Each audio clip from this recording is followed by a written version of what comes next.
There's Jessica. Right. There are two main topics I want to do. I want to concentrate a little bit more on these questions from 1111. That they're not actually part of this week's homework schedule, and that means they won't be in this online test.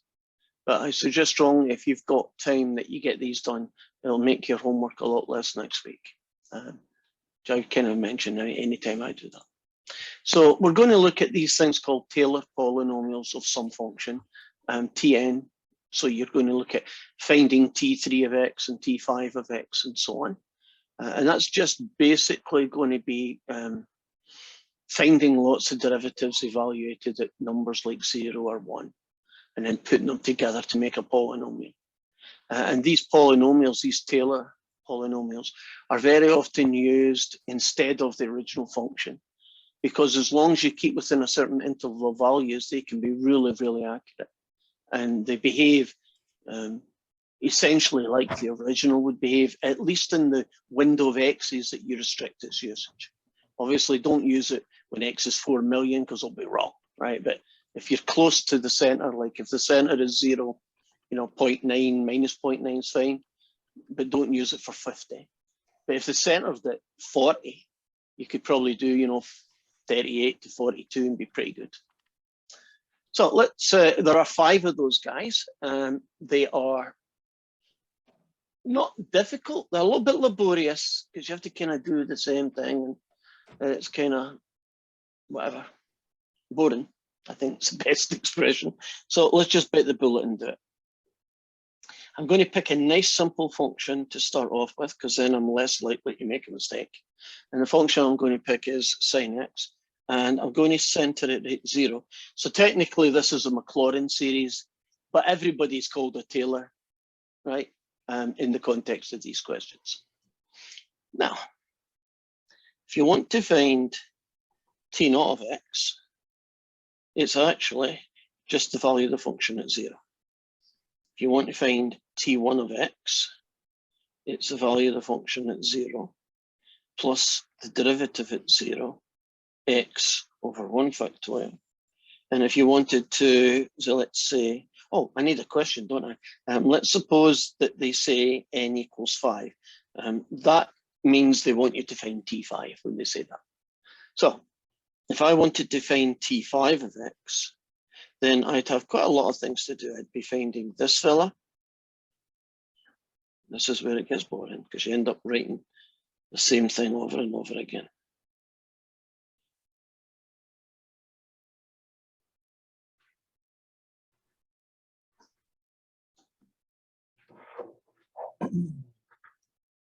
I think I'm going to make this. If you can't read the last one, you can kind of guess what it says. Right, so I'm going all the way from first derivative to fifth derivative, including the value of the function at 0. So far so good. Right, so how to kind of organize the information that's going to go here all the way to here. There are different ways to do it, and I'm not saying this is the best way or even a good way, but it works for me, so I'm going to show you this. I'm trying to put it in the format of a table, right? So here we're going to do the nth derivative at any given value. So here you'd find out f of x. Then you'd find the derivative, the first one that is. Then you do the second derivative. And so on. Well, I know I only need to get to the fifth derivative. So my table will stop there.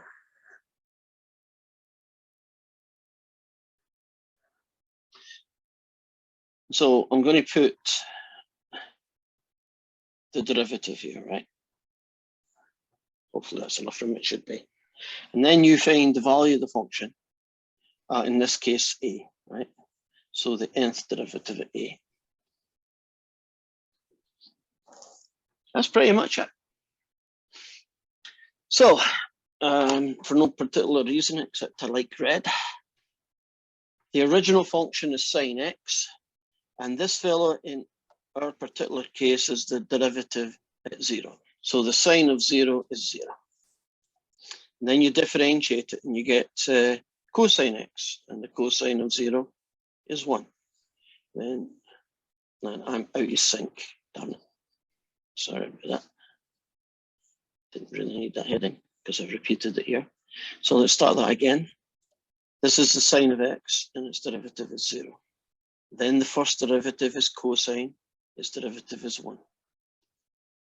You differentiate a cosine, you get a negative sine. Evaluate that at 0 and you get negative 0, which I'm just going to call 0. If you find this guy's derivative, you get negative cosine of x, and this guy ends up being negative 1. You want the fourth derivative, you get negative. Oh, wait a minute. Isn't the derivative of negative cosine x positive sine x? Then you find its value, you get 0. And then you go derivative of cosine x, and you get 1. And so these numbers here, the 0, the 1, the 0, the negative 1, and so on, these correspond to these fellas here, right? The derivative at 0. So what I can now do is do a T5x. And it's going to be the value of the function, which is 0, plus the first guy, x over 1 factorial, plus 0. I don't really care what the rest is. The minute this is 0, I don't need to write the x squares and the 2 factorials at no point. Right, we're on to the third derivative, which technically is negative 1 x cubed over 3 factorial, and then another 0, and then a positive 1 x to the 5 over 5 factorial. And then you do some tidying up, some style points. That doesn't matter, that doesn't matter, that doesn't matter. 1 over 1 is 1, so you get x. 1 over 6, you get negative 1/6. And 1 over 5 factorial, I think it's 120 or 240. I'm not going to risk it. Let's just put into the calculator 5, hit the math button. Does anybody remember where the factorial function is? I've hit the math button. The probability 4. Yep. And it's 120. I was close. I gave it 1 or other. So that's 1 over 120 x to the 5. So we have, if all they wanted,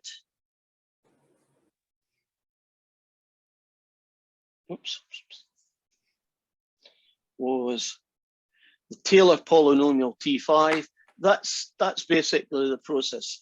This little table is just my way of keeping track of the individual workings. If you do them as work, well, if you're like me, if you do some working, don't they just become a mess and it's hard to keep track of what goes where? At least here I can see the numbers. And that's really what I'm after, aren't I? Because these numbers are the things that go there. Everything else is pretty much the same, isn't it, every time, at least for this one. Now, sometimes, because they want to, they don't ask you to find T5 of x, and that's all. They ask you to find all of these Taylor series.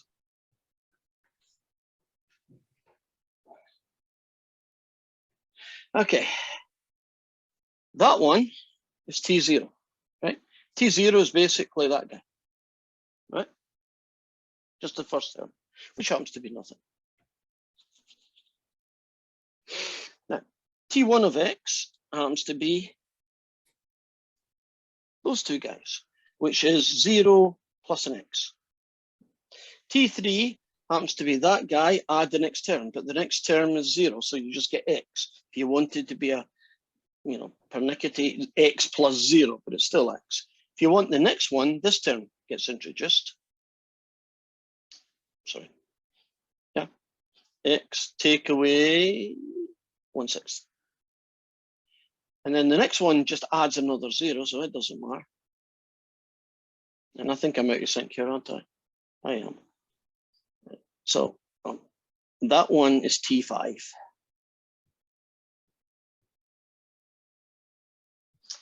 T4 is this one. Okay, T3 is this one. T2, no, I got them. They're in. Have you noticed that there's quite a few of them the same? And why does that happen? Well, if a term is 0, won't a T2 and a T3 be the same? Because T3 is whatever T2 is plus one more term. And if that one more term is 0, you don't have any change. Now, I bet you if I did T6, it would be the same as this guy. Because I bet you if I found the sixth derivative, it'd be worth 0. I can pretty much detect that in the patterns out here. Okay, are we fine about find Taylor's polynomial, say T5? Are we comfortable about the process? I kept a nice simple function to make that happen. But I really should do an ugly one as well, you know, to cover all the options. I wonder what the ugliest one I can find is. Here we go. This one is a version of question 3. And the function that we're going to deal with is e to the negative 3x, the sine of 2x. And again, we're going to center at 0. And they want us to find T3 of x. So T3 of x is going to be the value of the function at 0. The first derivative at 0, x over 1 factorial. Second derivative at 0, x squared over 2 factorial. And the third derivative at 0, x cubed over 3 factorial, right? So at least it's a bit smaller than T5, but when you look at how ugly the function is, I don't think that's going to be much of any real help to us. So if I start off with my original function, which is this guy,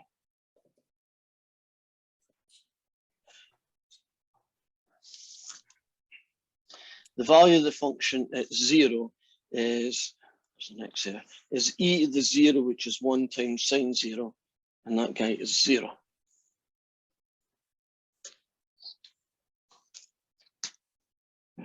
So I'm now going to find the first derivative. And when it's ugly like this, I would probably do this on scratch paper.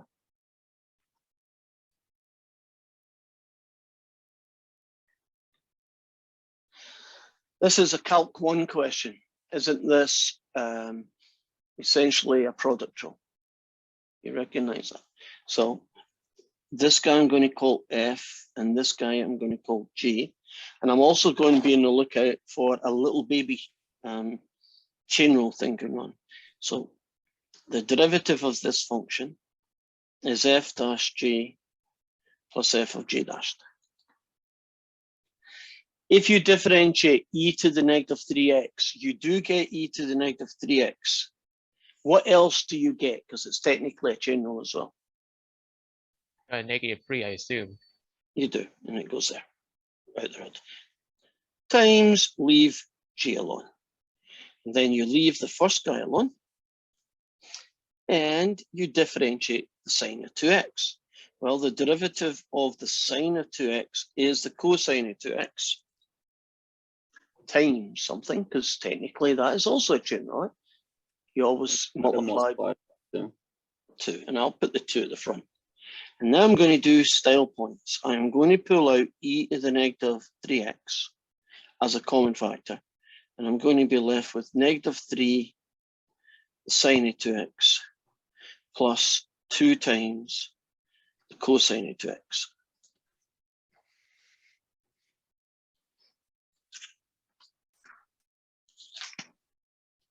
So this guy here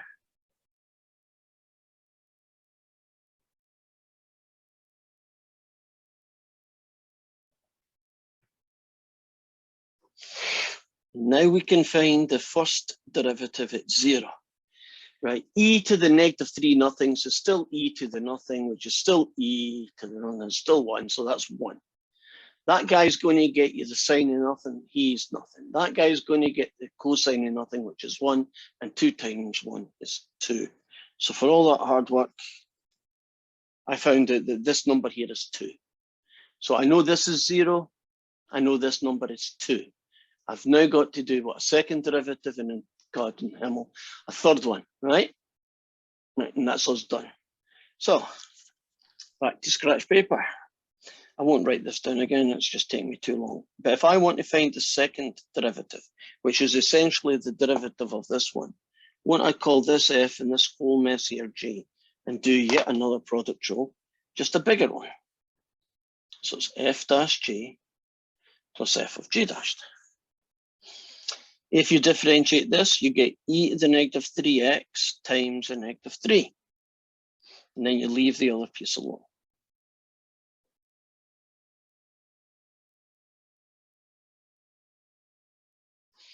And I don't have enough room there, so I'm going to put the rest of it down here. Plus, leave the first piece alone. And then differentiate this. And I'm going to try and do it in one go. Negative 3 sine 2x is negative 3 cosine 2x times another 2. So that gets me negative 6, the cosine of 2x. Are you comfortable about that? Right, move on to this one. If you differentiate a cosine, you're going to get a negative sign. So this is going to be negative 2 sine of 2x times another 2. So that gets me negative 4, the sine of 2x.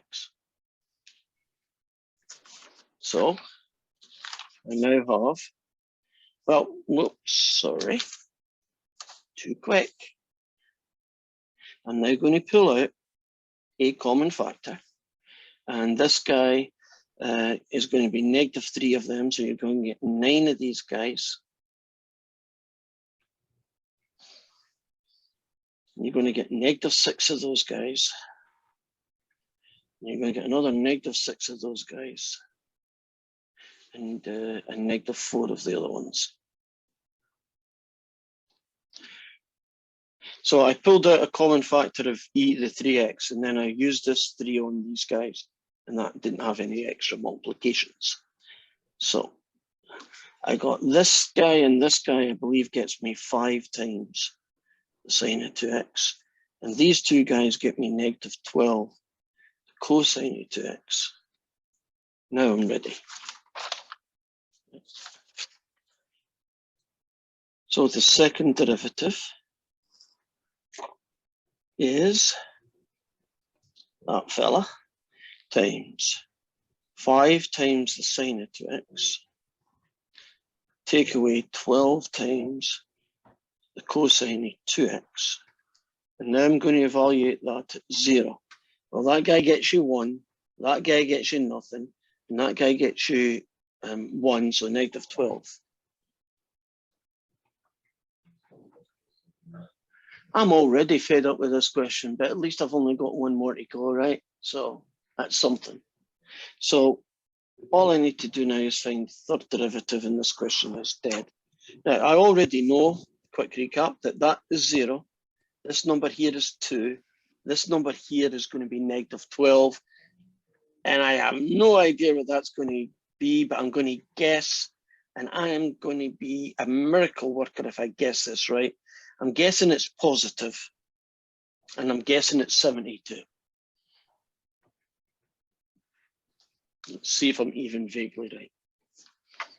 So I'm going to call this F, I'm going to call this G, and here we go. The last derivative. F dashed gets you this guy. Leave the other one alone.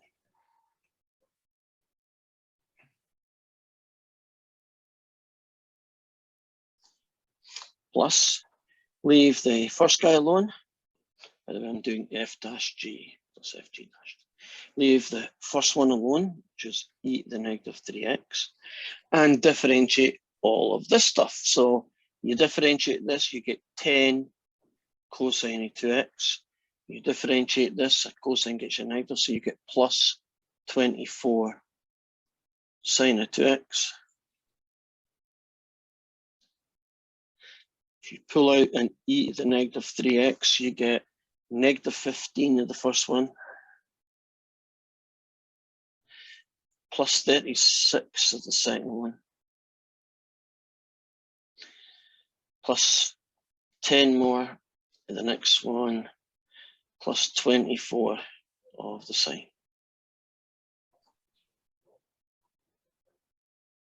that guy and that guy gets me 9. And that guy and that guy gets me 46. Nah, it wasn't even close. So e to the negative 3x 9 times the sine of 2x plus 46 the cosine of 2x. And if you evaluate this derivative at 0, that guy gets you 1, that guy gets you nothing, and this guy gets you 46. At least I was right about the positive, but that was it. Well, that's the hard work done. Just a matter of plug and chuck now. So here goes. The Taylor series T3, f of 0, which is 0, plus the derivative, that's 2, x over 1 factorial. Then the next number, which is negative 12, x squared over 2 factorial, and then plus the last number, which is 46 over 3 factorial. That guy doesn't matter. That guy gets you 2x. This guy is 2, so cancel that and you get negative 6x squared. That guy's 6. 46 over 6 is the same as 23 over 3. And there you go. I wonder if I was right.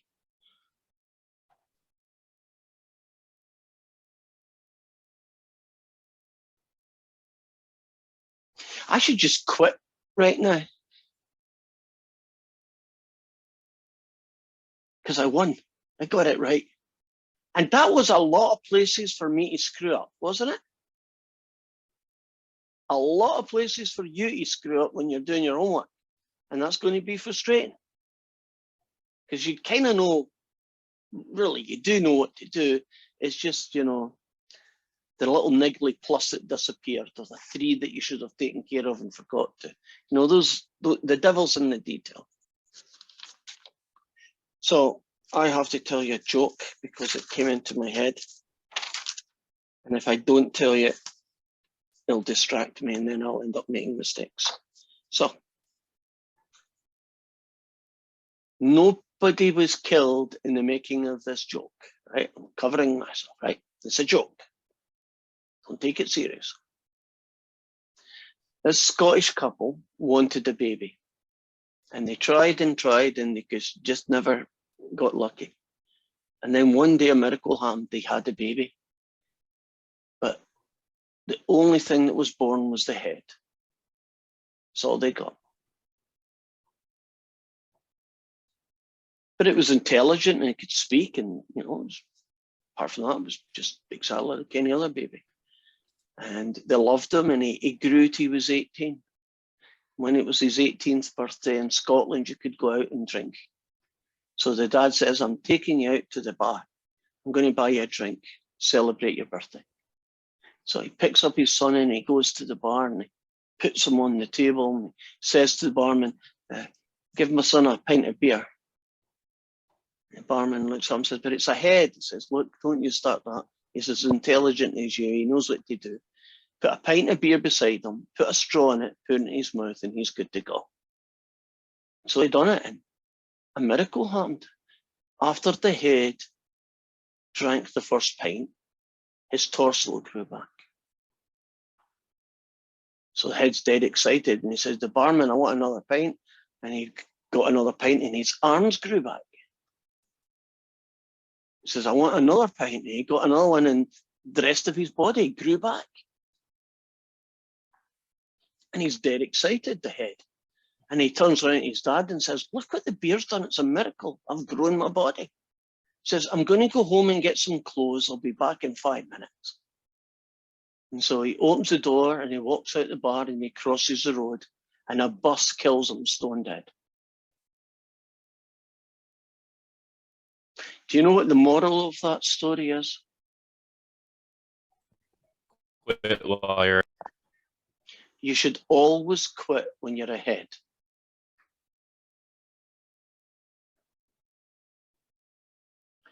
Cam, are you shaking your head at that joke? Yeah. Is it that bad? Okay.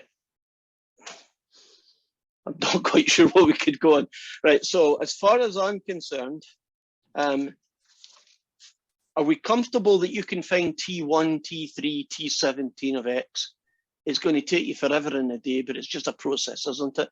Find the first derivative, evaluate it at 0 or 1, whatever the number is, and finish on, if it's T5, finish on the fifth derivative. And then you essentially you plug the formula in depending on which one of the Taylors you're looking for. So if you're looking for a T5, isn't this one you use? Of course, if you're only using T3, isn't that the one that we choose? Hey, good question. Yes. So when you want us to hand in our work, do you want us to show all the steps and taking the derivative over and over? When you're doing your homework, you're going to figure out your own way to set this up. But when the midterm happens, I want to see where all these things came from. I don't just want to see a table and, hey, that guy's great, does everything he said. Because I will be highly suspicious that you didn't do it in your head and that you did some other thing. But for homework, if do it on a scrap piece of paper, can we just take a picture of that and send it to you? well, that's how it will happen. In the midterm, there's a program that you can use, which we'll talk about it when we get closer to time, which basically does that. You take a picture of your stuff, turns it into a PDF, and then you upload it into an assignment block in Canvas, right? And you upload your stuff, and I get to see it that way. Got you. So now, if I can say we've done that, hopefully I have, we're now going to basically do a very similar thing, but we're just going to take it one more step. We're going to look at a thing called the error function, which we've seen yesterday, and we're going to do some more practice at that. And essentially, the error function, this is the guy, it's actually also called the remainder function. I guess it's called the remainder function because it's a bit that's left over, right? The bit that didn't quite make it. And there are two ways to calculate it. There's a very algebraic method, which we won't be doing. And there's a very numerical use your calculator technique that we will be using. So just telling you that in case you go and you look and you do a search and you find out that they were doing this a different way from the way I'm going to show you. And the way I show you involves you doing a little bit of estimation, but actually it's pretty accurate in the sense that whatever number you finally get for the remainder, you can be certain that if you use your T3 of X, it's good to that accuracy. And if you use the other method that I'm not going to go into, it will also give you the answer, but it tends to err on the side of extra safety. So if you do it the way I show you, it might say you're good to plus or minus 0.04. And if you use the other method, it'll say you're good to plus or minus 0.08, right? It'll be like bigger. So imagine that we have a function, and the function, I'll do it. This is the function, y equals f of x. And we're only interested in the function in a range of values. So there's always going to be a range of values, right? From A to B, right? From 5 to 7, from -2 to 2, right? There's always going to be an interval of values. And you will calculate or find, whatever you want to call it, T3 of x. Say it was T3 of x. And when you do T3 of x, it's not a perfect fit, right?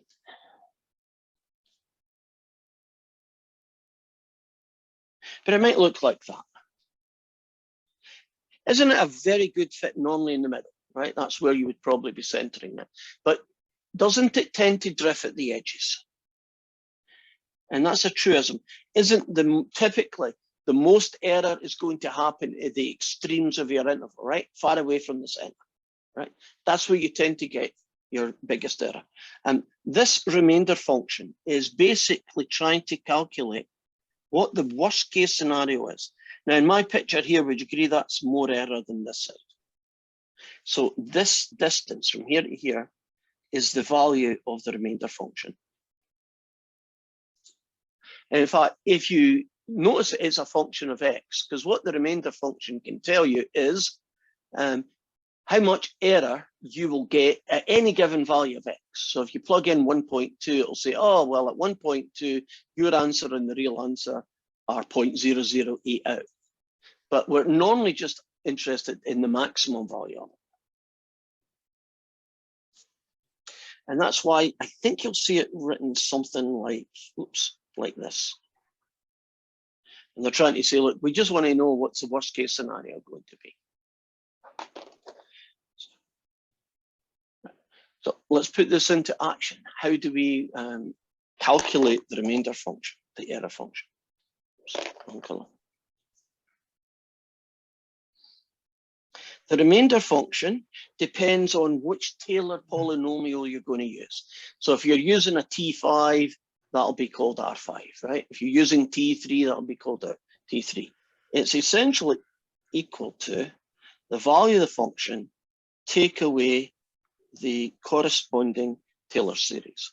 So for example, you wanted to know what that guy was, it would be f of x take away T3 of x. And in fact, it would be the maximum value of that. Now, since we kind of know from experience that the maximum values happen at the extreme ends, don't we only need to evaluate this expression here at 2 points? You will evaluate this guy at A and at the other extreme, right, at the other end, at B.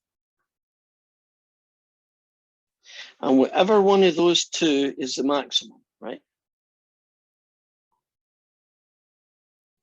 That's what you make him equal to. So that's basically, that's the logic behind what we're going to do. Does that seem reasonable, the logic of it?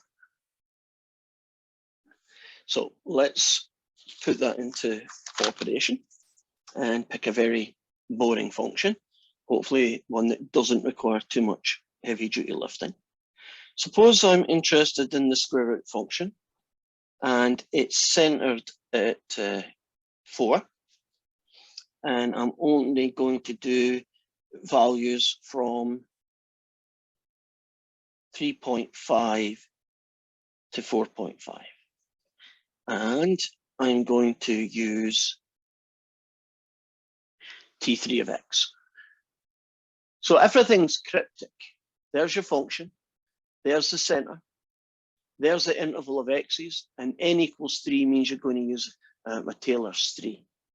So Taylor's 3 of x centered at A, put it in its general format, is f of A plus f dashed of A, x take away A over 1 factorial. That guy squared over 2 factorial. Just enough room, I think. The third derivative of A cubed over 3 factorial. So in our particular example, since we're centering at 4, it's going to be the value of the function at 4, the derivative at 4, x minus 4 over 1 factorial, the second derivative at 4, x minus 4 squared over 2 factorial, and lastly, the third derivative at 4, x minus 4 cubed all over 3 factorial. So my first job is to find T3 of x, and this is our formula.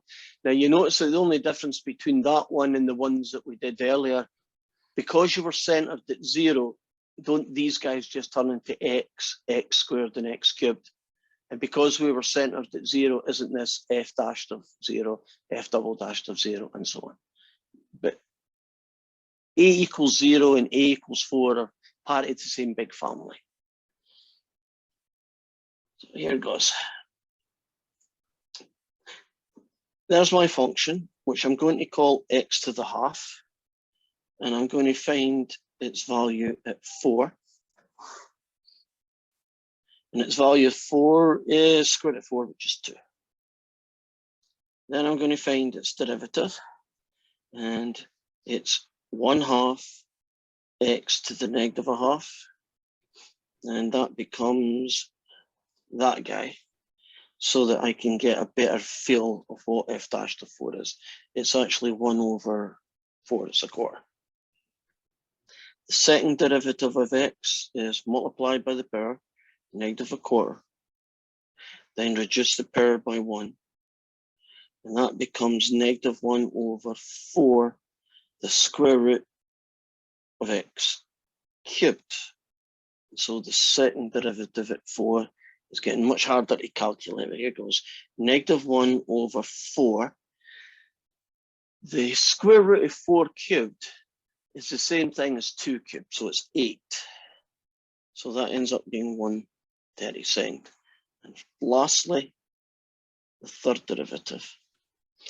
And you multiply by the power, and you'll get positive 3/8, and you reduce the power by 1 to get that. That's 3/8 to the 5/2, 3/8, the square root of x to the 5. And the third derivative at 4 is 3/8. And if you plug in 4 there and raise it to the power of 5 and take its square root, it's the same as taking 2 to the power of 5, 2, 4, 8, 6, and 32, and you get that. And so you now have 3/256. And those are the most important part. Those 4 numbers are really what I need, because everything else can just fit in here. So to get T3 of x, it's going to be the value of the function, which is 2. And then the derivative, 1/4, x minus 4 over 1 factorial. And then it's negative 1/32, x minus 4 squared, all over 2 factorial. And then it's plus 3/256, x minus 4 cubed, all over 3 factorial. And all I'm going to do here is try and tidy this up. 2 is easy. That guy can just be a quarter. That guy and that guy's 2, they combine to give you 1/64. And that guy's 6, but 6 will partially cancel that. So what you're left with is 2, so that becomes 512.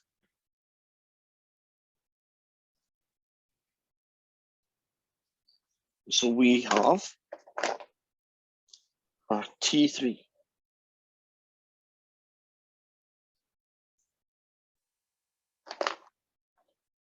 Now, we're only going to choose values from 3.5 to 4.5. So if you can bear with me for a second, I'm going to get Desmos just to visualize it. You don't really need this to do the answer, because it's going to be done pretty much with calculators. But it's nice to see it. Okay, let's zoom over to Desmos and see what the original function is, which actually was a very simple function. Can you do square root, or do you have to type it? Yeah, you have to type it. Okay.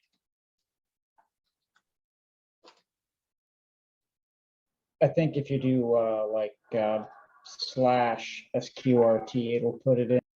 Okay. Okay, all you need to do is just write the first 4 letters of SQRT, and it does it for you. I just had it in capitals. Maybe that's why it didn't work, right? And then, oh, God in Himmel. I should have thought about it before I did it, but never mind. It's in front of me. I'll use my portable one. It might be a bit quicker.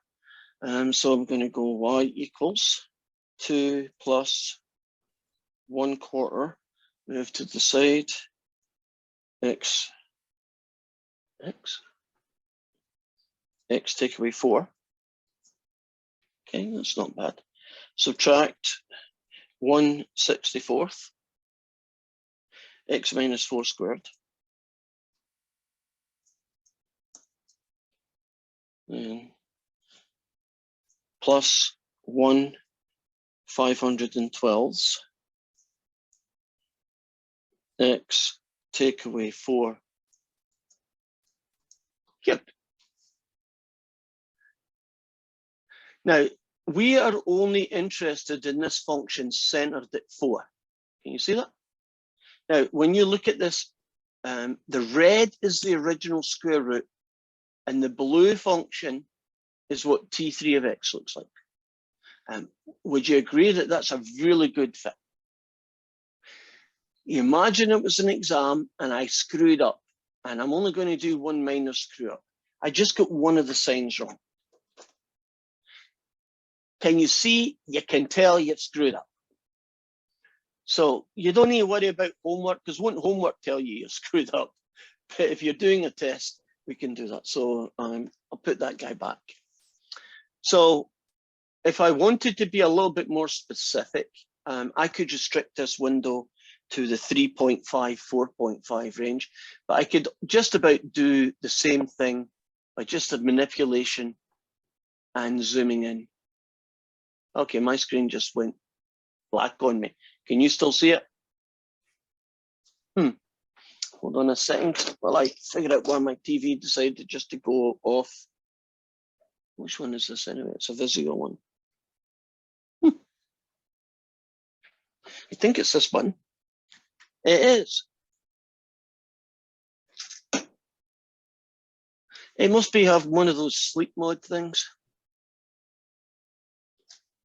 So I can't do it if I can't see it. There we are. It came back. Right. So, go away. Can I zoom in a little bit more? There's 4. Actually, I think at this point here, would you agree that if you only use it from 3.5 to 4.5, there is no difference? Aren't they so close to each other you can't detect it? There is a difference, but you cannot detect it. So I'm happy that actually worked out pretty well. So if I wanted to do a square root and it was close to 4, couldn't I use that horrible x cubed guy that we just found, right? T3 of x. So now we are going to go hunting for this guy, or at least technically the maximum value of this guy. Now, I've already mentioned that you only really need to find the worst case scenario, which is always going to happen at the end. So I'm going to find the value of the function at the beginning of our interval, which I now can't find, which is 3.5. And I'm going to take away what that guy said it was. And then I'm going to do it at 4.5 and take away what the Taylor approximation is. Now, these are just going to be horrible calculations, hitting buttons in your calculator thing, right? But can you imagine I put these guys in, right? And one of them is a little bit bigger than the other. Then that's the one I pick. Sometimes just by the symmetry of it, they're both exactly the same size, which is fine, because that'll be my maximum error. And I'm not going to ask Cam, because when I ask Cam, he says 18 decimal places, and I know I ain't got in that. So let's just find out. So the square root of 3.5. And then you have to do this horrible mess. If I screw up here, you will shout immediately, hey, you forgot a plus, because I do not want to have to do this 4 times before I get it right. So it's going to be the square root of 3.5, right? Take away, and I'm going to put a bracket around it. That way I don't need to keep changing the signs. So it's going to be take away 2 plus a quarter, which I'm going to call 0.25, x minus 4s. and it's not x minus 4. It is 3.5 take away 4. Okay, got that bit. Subtract, put a bracket around it and do 1/64. That's an easy way of doing it. And then do another bracket and do 3.5 take away 4 and square it. And then add, put a bracket around it and do 1 divided by 512, close the bracket, and then do times, essentially, 3.5 take away 4. Close the brackets, cube, and remember to finish the brackets off. Did anybody see anything wrong with that multitude of buttons? Because there's tons of places I could have done it. Moment of truth. I want to see an E on this. I did. When you see an E, and you see an E to the -5, that is essentially saying this is scientific notation, right? The number is so small, you had to go into times 10. In this case, roughly -2.1 times 10 to the -5. Right? Which in normal numbers is well, actually, I don't need a negative, isn't the absolute value, make it positive. But anyway, 0.12345 So as long as I only use values of x in the range 3.5 to 4.5, it looks like this guy here, right, is the worst error I'm going to get. So it's a pretty good fit, agreed? Pretty good fit. Right, now if you want to do it with 4.5, you can do second entry, and then you just go back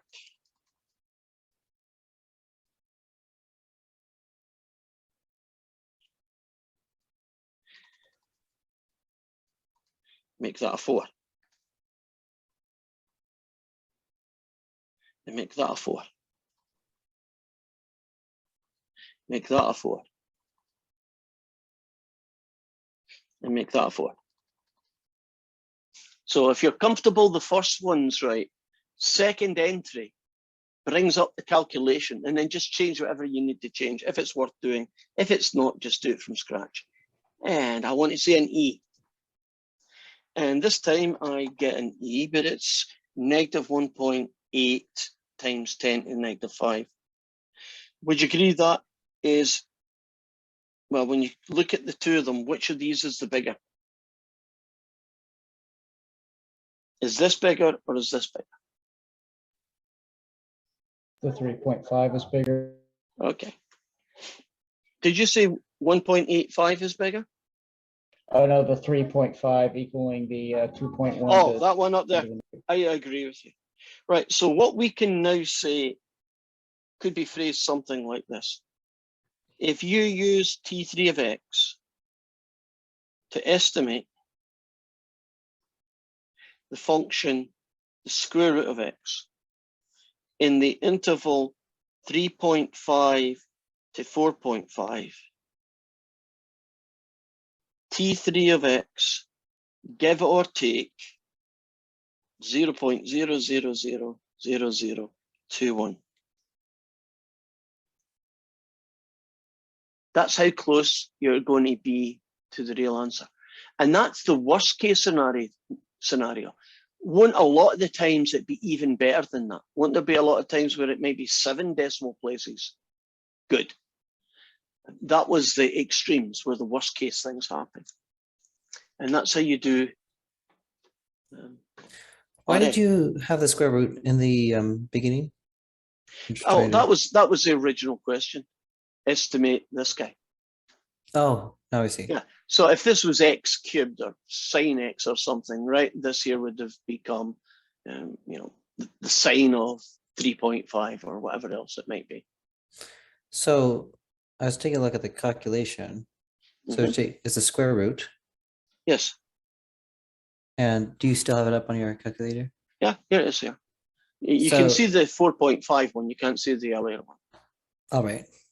But 4.51. So that is the square root of x, which So in the this first- case is 4.5. Yeah, I think you made a I don't know, but I think you made a mistake on the Did I? second term. It should be. Well, let me see. Let me see. So it's the signs. If you Yeah, can I get check my them again. Well, I stick them inside a bracket, and so all I need to do, based did on you yeah, you stick 'cause everything in the bracket? yeah, that way I don't Oh, need right. to add and subtract things. Okay, never mind. It's such a good answer that if I did screw up, it'd have to be very minor. If you're going to make a mistake, will you make sure you do it to that guy? Because that guy's probably worth almost nothing, right? Can you imagine? That's probably not going to change the answer. If you screw up here, it make a big difference. The answer will be, whoa, that is even close. Any questions about that? Because we really only have time to do one more, and that's pretty much us done. I mean, that's how long they take. So is there any questions before I find one of theirs and kind of do it? Okay. You know, you don't get many,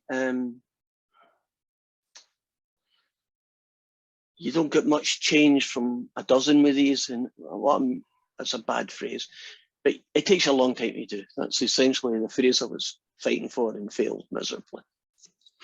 Okay, so I got a function to try it out with, and I can do, is it 5, 6, 7? Yeah, 6, 7, 8. Okay, let's see which one I can pick.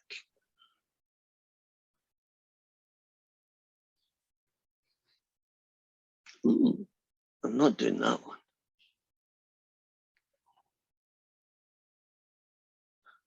Ugh, I don't like looks at that one. Oh, they're all ugly. So let's do 7.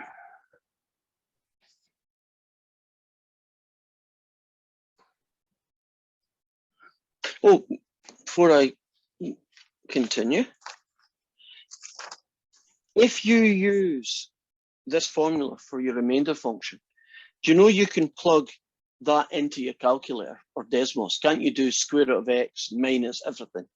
And the typical shapes that you get for the remainder, the error function, let's say that's the start and that's the finish, right? That's A and B. The typical kind of error shapes that you get look like happy faces. Well, actually, happy faces touching there.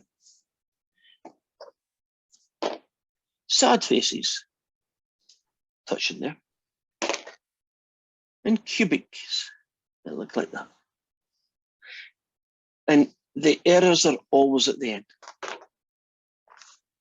So if you actually have the time and patience to sketch the remainder function, it will look like a happy face, it will look like a sad face, or it will look like a cube, you know, the kind of up and down, a bit of each. That's their shape. If it doesn't have that shape, again, be worried that you've screwed up somewhere. Okay, so I decided on 7 because I'm a glutton for punishment, although I may change the question a little bit. Here is the function that we're going to do. It's going to be centered at 1.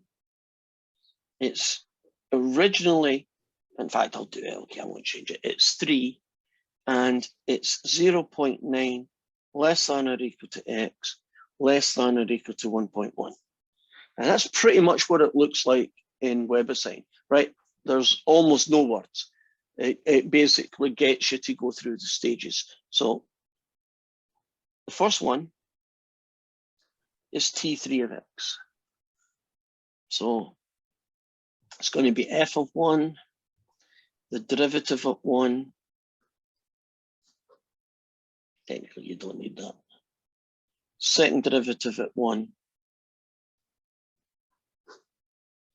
And lastly, third derivative at 1.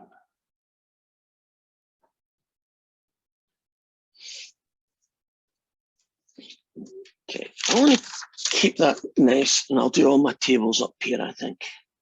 So here's my kind of rough working. So that's 4/5. The value at 1 is 1. If I want to find its derivative, multiply by the power, reduce the power by 1. If you find the derivative at 1, it's 4/5. You want to find the second derivative, power rule, you get -4/25, x to the -6/5. The second derivative at 1 ends up being -4/25. I'm actually glad I picked this one. Aren't the derivatives pretty easy to get? And when you make x1, aren't these weird fractional powers just 1? Like 1 to the 7/9 is just 1. So one last one to do, I need the third derivative, and that's going to be probably the ugliest of them all, 24/125, x to the -11/5. And at 1, that ends up being +24/125. So there's my table. That tells me all these values. So switch places now.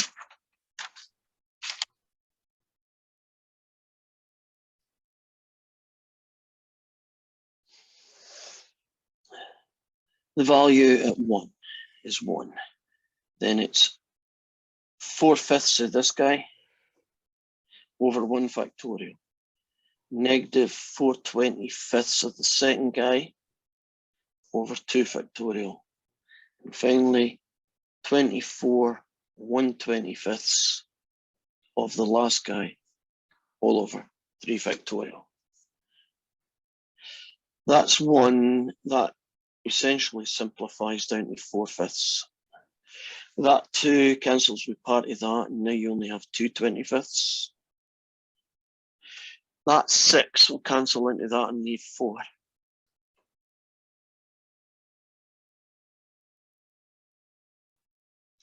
I'll pause for a minute. Did anybody see any screw ups? I'm not saying I've done any, but did you see any? So as far as we can tell, we're good to go. Right. And bingo, we've done this guy. Now, the remainder function is that guy. So in our case, try this again. I am getting tired. The remainder function is that guy. There we go. So it will be x to the 4/5. Take away, I'll put brackets around it and basically just write all that stuff.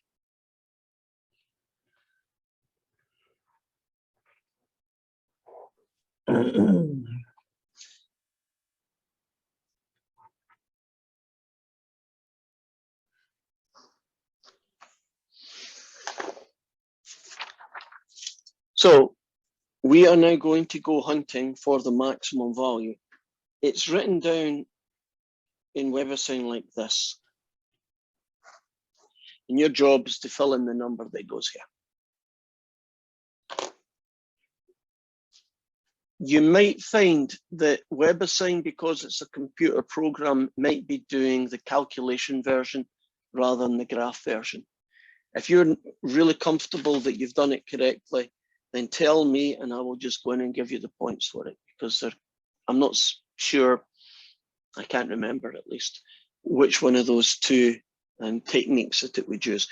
In many cases, they're bang on, right? They're about the same number, so you wouldn't even notice it. But occasionally they go weird. So I need to do Desmos. And I'm going to do a slightly different version of what's going on. And you might want to, if you like this, you might want to duplicate it. So I'm going to do, oh, there's my little guy. I'm going to do curly bracket. We're interested from 0.9 to 1.1. So 0.9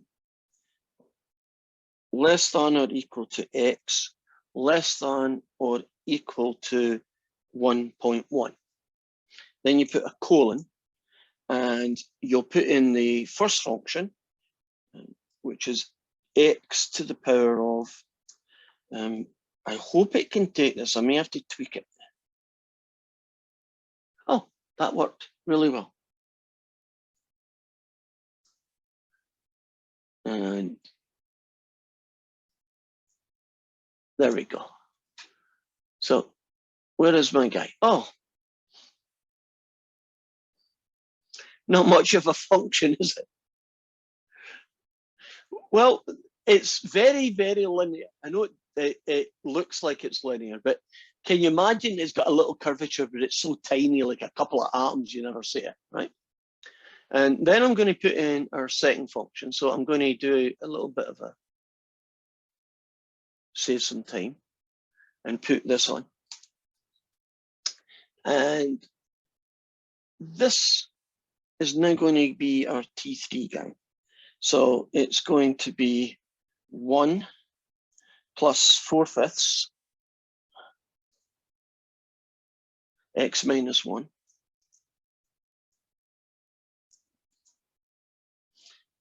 take away 2/25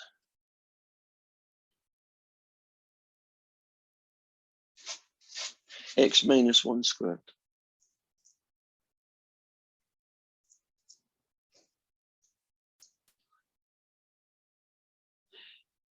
plus 4 1/25 x take away 1 cubed. And if I zoom really as much as I can get, even at this scale, would you agree that they're identical? At least you're not able to tell the difference. So not part of this question, but it is a good thing to do. I'm going to move this out to 0.1. And I'm going to move this guy out to 1.9. So I'm expanding where we use the function. So this is going to be 0.1. And I'm going to take this up to 1.9 as well. And if I click off that,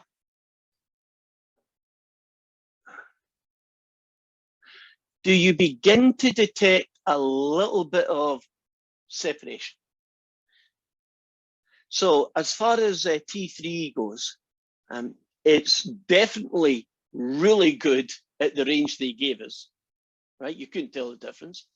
But even if you expanded a little bit, now just looking at that visually, would you agree that I would only really need to find the worst error would be over here at 0.1? I can visualize that. Can you see that difference is noticeably bigger than at the other side? Would you also agree that my truism of the worst errors are always at the interval edges? You don't get the error in the middle, right? That tends to be great. It's the edges where the trouble starts. So I'll now return and do that horrible number crunching. Caitlin, I've been good today with calculations, haven't I? That means I'm allowed to totally screw this one up, right? You're allowed to have one screw up, right? Fingers crossed I don't, but it could happen. And so if it does, it's Caitlin's fault, okay? And I'm good. As long as you can blame someone, it's good, isn't it? You know, all the things that are happening to America is Putin's fault. It's really good. It's a very easy thing to do. Doesn't need to be true, but it's easy to do. Okay, so I had to get that out somehow. It was in my head. Right. So, God, we've got this guy. I'm going to find the value of this remainder function, right? And I'm going to find it at the 0.9 mark. And then we're going to have to find it at the 1.1 mark. And whatever these two is the biggest, we can get away with it. So here goes. This guy is going to be the value of the function at 0.9. Take away T3 at 0.9. And this one is going to be the value of the function at 1.1. Take away whatever T.3 is. And based on that picture, I've got a feeling this one, which was on the left, will probably be a little bit bigger than this one, right? Just on the one we did, it seemed that way. But yeah, there may have been a changeover. So this is going to become 0.9 to the 4/5. Take away all of this guy. And I'm just going to call it ... because it's going to go in the calculator. So here goes. 0.9 to the power of, need to put brackets around it, 4/5. Subtract, put a bracket around it, and then do all of this stuff with a 0.9 in it. So it's a 1 plus 4/5, which is 0.8 times 1. Take away that is essentially negative 0.1. See, okay. Take away 2/25. That's essentially negative 0.1 squared plus 4 1/25 times negative 0.1 to the power of 3, close the brackets.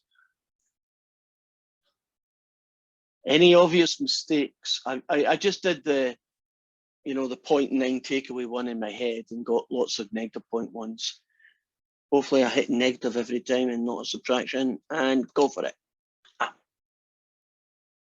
Isn't that good? I am too cool for high school. Negative 1.9 times 10 to the negative 6. Right, now the other one that we want to do is basically 1.1. So I'm going to do second entry. And if you do the other way, all that you really get is, where's my calculation start?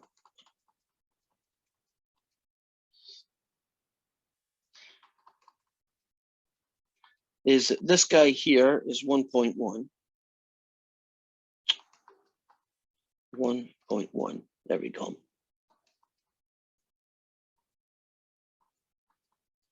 And this guy here is just positive 0.1. And this guy is positive 0.1. And this guy is positive 0.1. And fingers crossed, give me a negative. And we got negative 1.7. Also times 10 to the negative 6. Would you agree this side won in the sense it was a bigger error? So I can say that if you want to do this function, if you want to estimate its value, and you're only going to use values of x in the range from there to there, won't your answer be good to plus or minus 1.9 times 10 to the negative 6? And if you wanted to be a little bit cruder about that, you could say 2 times 10 to the negative 6. So that would be that guy. Cam, you need to be impressed by the accuracy of this. Only based on a cubic, right? It's not, excuse me, it's not 100 terms in it. We're good to what, 6 decimal places? And any value of x between 0.9 and 1.1, this is going to be true for. And in many, many situations, it'll be a lot better than that, right? It might have 20 zeros in a 2, right? Especially the closer that you get to the center, which is here.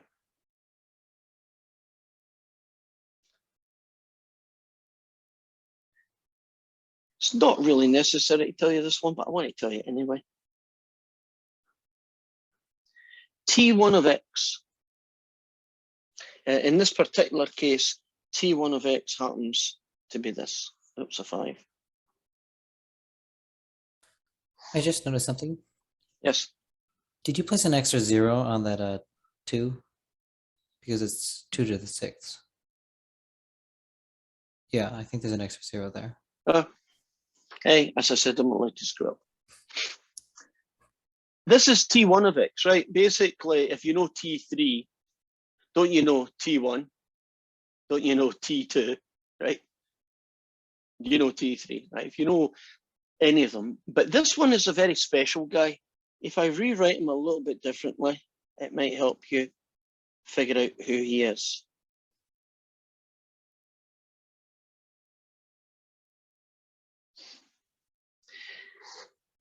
Have you any idea what that straight line represents to this function when the X coordinate is 1?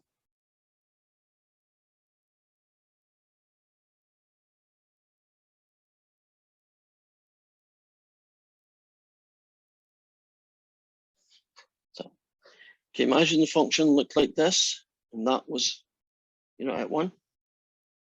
And we have a straight line. It's a tangent line.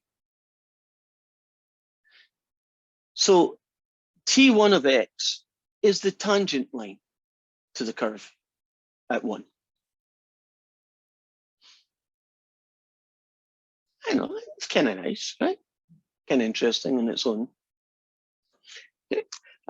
This is a good point for us to finish because all that's left is 2 more of these ugly guys, and I've had enough of them. It's not the fun thing to do, If it's not, I don't know if difficult's the right word, but if it's not interesting, it's easy to get bored, right? Because all you're doing is doing a whole load of big ugly functions, and not my fun thing to do, but it's important, well, for engineers because they can't count, so they need as This much. kind of reminds me of calculus 1. We had to find like the inflection points. We just keep taking the derivative of it. Yeah, so you would use the second derivative and then try and solve when it was 0. Yeah. Okay, last name and bye-bye. I'll hang about for any questions. Hey, hope you have a great weekend. See you Sure. Monday. I intend to have a great weekend because I intend to get good sleep tonight.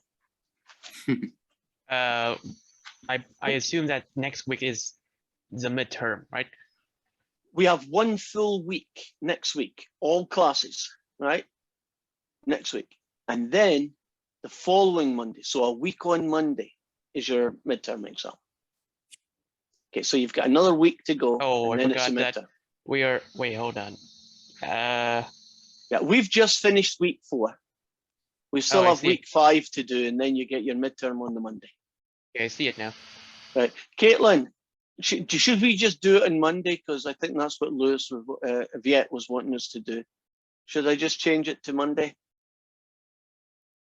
Should I just let Viet do the midterm on Monday? No, don't. No, don't. are you sure? Right, I mean, I could. No, okay. Don't ruin the spirit. Okay, then. I was looking at the wrong one. That's okay. I think I'm punch drunk, not in the sense I've been drinking alcohol, but my brain's sponge right now. So, no, I would never do that to anyone. That would be very unfair. Okay, who wants to start the questions? What do we got? I have a joke. Okay, good way to start. What's your joke?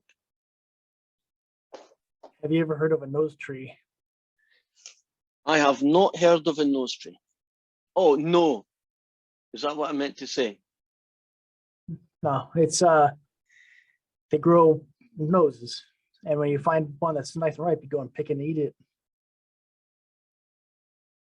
Oh, God. Caitlin, can I bar Jeremy for a week? I mean, I think that's, for the rest of us, I think that would be a good idea, Jeremy. You're going to have to come up with better material than that one. That one is disgusting. I have a Picking your joke. nose. I have a joke. Okay, Thomas. Well, it's a glossary of engineering terms and Go their for it. interpretation. So percussive maintenance just means whack it with your fist. Okay. High impedance air gap. It's not plugged in. Okay. Cycle power to the panel. Turn it off and turn it on again. Thermally reconfigured. It melted. Okay. And kinetic disassembly. It blew Hit up. it with a hammer. Go. You lot, come on, give me questions now. We've done. Okay. You've inflicted enough pain on everyone. Oh yeah, I got another joke too if you want. Oh God, go for it then. What you got? Okay, okay, what do you get when you play country record backwards? Oh, your dog comes back and your wife marries you. That's right. You get your truck back. Yeah, nice. Good. All right, thanks for class. I gotta go, but hope you okay. feel better. Can I tell another joke? No, All right, see ya. no more jokes. Once we have finished everybody's question, then yes. But All right. they pay me big bucks, and as much as I like jokes, I don't think my boss would like to know that I'm getting paid big bucks to listen to jokes. So, well, actually, I'd like big bucks, but that's a different matter. Right. Caitlin, do you have a question, or you just want to see if someone else has? Which is okay, but no. Anybody got a question then? I have a question on the homework from Good.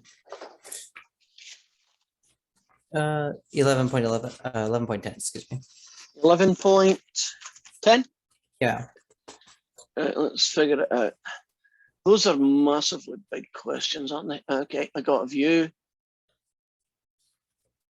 Oh, let me do your question again. That way I'm using the same numbers. So where are we? Okay, gotcha. Just trying to do my notes real quick. That's fine. I'm still. It looks like it's question 4. Does that seem? Well, there's about actually right? 3 of them, but Okay. Well, do you want to start at 4, or are you okay with 4? What one do you want to start? we'll start at 4. It's All right. Let's see.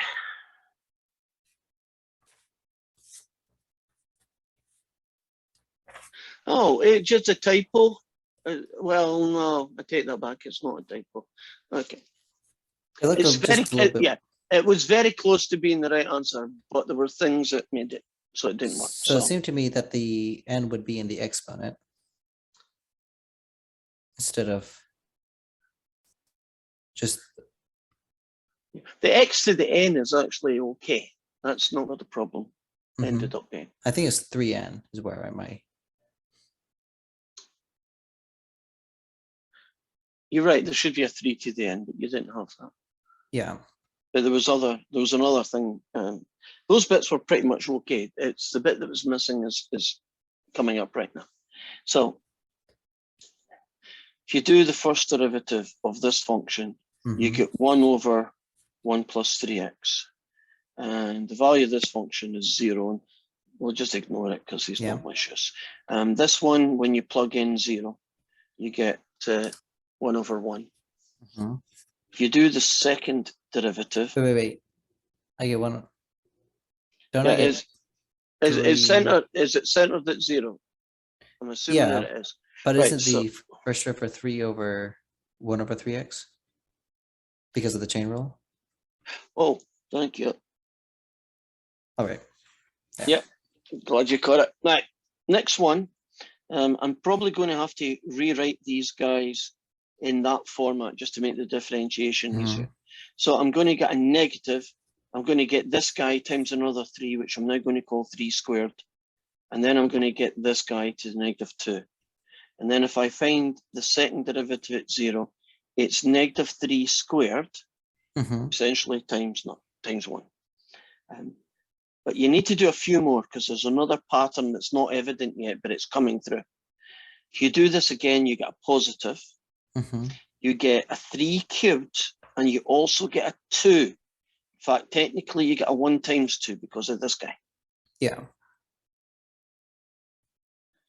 So when you do the third derivative at 0, you get positive 3 cubed, 1 times 2, and that's your answer. Now, if you do the fourth one, you will get 3 to the 4, 1 times 2 times 3. And if you do the fifth one, you will get, oops, one of them, that's plus minus, that'll be negative. And so you've got a positive 3 to the 5, 1 times 2 times 3 times 4. I think somewhere between here and here, you'll have seen that there is a clear pattern for the nth derivative at 0. Yeah, I saw that sort of pattern, but I wasn't sure how to Okay, write that down. think of that as 4, right? N is 4, fourth Mhm. derivative. Think of that as 5, N is 5. So Mhm. when I look at this, I'm saying, okay, it's got a -1 thing going on, right? Mhm. And you can do it with an N plus 1 or an N minus 1. And evidently, WebAssign doesn't like my N plus 1s, it likes my N minus 1s, but they do the same thing. Then you have the fourth guy gets me 3 to the 4. The third guy gets me 3 cubed. And the fifth guy gets me 3 to the 5. So the nth guy would get me 3 to the n. Does that seem reasonable? Mhm. And then you have a guy that you have seen before. When you see a pattern like 1 times 2 times 3 times 4 times 5, that kind of pattern, shouldn't you be saying, factorial? Yeah. Now, it's not n factorial. Got to be a bit more careful about this. Do you see this guy here? The Mhm. fifth answer gets you 4 factorial. The fourth answer gets you 3 factorial. So what would the nth answer get you? It should be something like n 4 minus. gets you 3, 5 gets you 4, 6 gets you 5 factorial, 10 gets you 9 factorial, right? Should have n minus 1 factorial. Yeah, that's what I'm getting at. Are you comfortable about the pieces that we've now sucked out of the patterns? Mm-hmm. So what you can now do is you can go and just use the general version of this guy. So I don't need to write out all the individual terms because I want the whole formula. And the whole formula says it's the nth derivative at 0, right? X to the n all over n factorial. Okay, that's the general, right? Now, these two are always here. All that changes is this guy. So I'm now going to take this fella here and replace it by all this stuff. So it's going to be sigma n equals 0 to infinity. I would still put n plus 1, but to keep WebAssign happy, that guy. 3 to the n minus 1 factorial, and then I can have my x to the n all over n factorial. And then you go hunting for Couldn't I cancel out the mhm, top and bottom to get just n on the bottom? you can indeed. And then there's a tiny little detail that you just have to live with. Remember that first answer was 0, Mm-hmm. and 0 doesn't fit the pattern, does it? Yeah. So we get round that by starting at 1. N equals 0 would be this guy, right? So we're starting at 1. Secondly, do you really want to start with n equals 0 if there's an n in the bottom? No. Right, so there's another reason for starting at 1. And that's the answer they're looking for. All right. And then the next one. Is its radius of convergence, right? Or are you okay with getting the radius of convergence with this guy? Yeah, I was able to. I think I got the radius of convergence on it. I just. Yeah, I think so. Okay, so the answer ends up being a third, by the way, not infinite, but you can check that with your Yeah. doing the radius stuff. Right, so it looks like the next one is question 6, is that right? Yeah. Right, you're again mostly right, but you have a big problem with the power of x. You've got x to the n, and you should have had x to the 2n plus 1. All right. I was wondering if it would be that. And that's it, right? Yeah, that's it. You can actually, that's one of the standard ones. Couldn't you just look that one up? Mm-hmm. The sign of x. There's, I'd probably throw it away, but remember that list with about 8 on it? Yeah. Right. Yeah. Okay, now, if you see it in that, then you're kind of, your job's done for you, isn't it, for the most part? So on I wrote out I took the derivatives of it. Yeah. But was I supposed to just use the table? You can do it both ways. If you do the derivatives for it, I think the only thing you didn't notice, did you notice it went something like 1, 0, negative 1, 0, 1, 0, Yeah. negative 1, 0. And that generated half your answers were 0 and half of them were 1 or negative 1. And the problem with that is that to make that happen, you need to have x to the 2n plus 1, because only the odd ones, the 1, the 3, the 5, and the 7 actually worked. So that's where the x to the 2n plus 1 came from. But you got the 2n plus 1 factorial in the bottom, so you were aware of what was the going. bottom term should be. The top term just ended up being the same, 2n plus 1.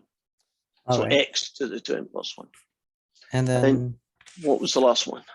number 18 or 19. I just cannot figure out where Right, now, again, to do this one, you really should be using versions of the table to save you some work. So I was doing that. Okay, good. So let's start with another piece of paper. Let's do the limit as x tends to 0. So this is just the original question. Mhm. 1 take away the cosine of 2x, and on the bottom it's going to be 1 plus 2x take away e to the 2x. And what we're going to do here is we're going to write down a couple of the terms, maybe 3 for the cosine of 2x, and probably 2 or 3, probably 3 again for that guy. Right. And we know what cosine of x is, and we know what e to the x is. So can't we just use substitution? Yeah. Right. So this one becomes 1 plus, instead of x over 1 factorial, it now becomes 2x over 1 factorial. And then it becomes 2x squared, which is that guy, over 2 factorial. And then it becomes 2x cubed. So that's 8x cubed over 3 factorial forever. Mhm. So that's what that one is. Now, if you do the cosine 2x one, you get, what do you get? Oh, you get 1. And then you get take away x squared over 2 factorial. So that becomes 4x squared over 2 factorial. And then you get a plus, and you get 2x to the 4, and 2x to the 4. Goodness gracious, 2, 4, 8, 16. You get 16x to the 4 over 4 factorial. And off you go. And so I'm just going to tidy this up. That's take away 2x squared. Mhm. And that guy there is, goodness gracious, 16 divided by 12. 16 divided by 12 turned into a fraction. It's 16/13 forever. Okay, we've got the, well, better do the building block on this. That's a 2x, that's a 2x squared, and that's 6, so that's what, 4/3 x cubed, right, and off that one goes. Yeah. So I'm now going to take those guys and put them in here and here. So it's now going to become the limit as x tends to 0 of 1 take away this stuff. Yeah. And 1 plus 2x take away this stuff. Mhm.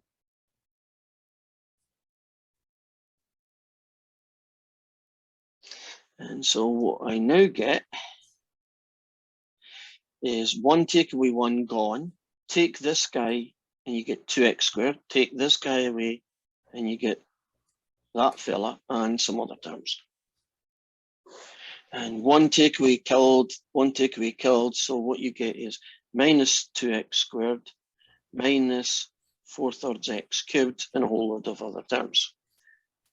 So far, so good. Mhm. Now, what I'm going to do next is I'm going to divide the top and bottom by x squareds.